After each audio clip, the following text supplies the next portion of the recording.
Breaking news, bank robbery. The sentence echoed throughout my house.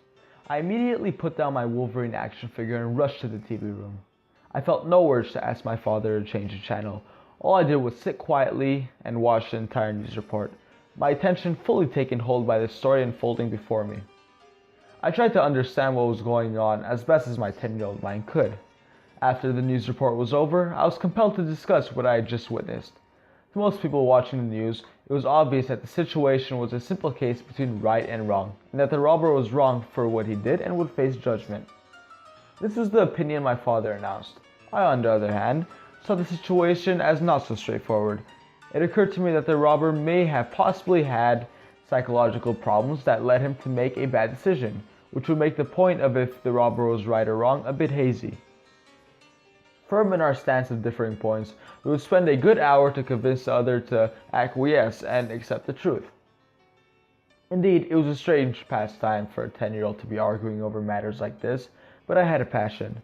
Anytime there were people around who were willing to discuss and even debate over a topic, I would stand on my child-sized soapbox and preach my beliefs.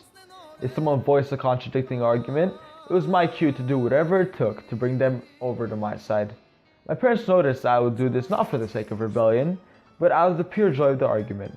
So in turn, they created an atmosphere in which I would be allowed to fully express my views, have open discussions, and argue my convictions.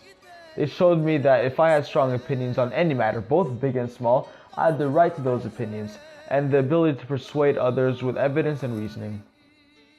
As I brought up arguments to prove my points, my parents diligently provided counter-arguments so that I may strengthen my abilities to be prepared and think swiftly on my feet.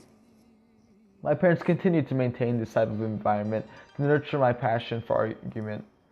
Now, as a student standing at the fork in the road where the main questions asked are, what colleges are you applying to and what major are you deciding on, I began to ponder about how I can use my passion in furthering my education as well as finding my career path.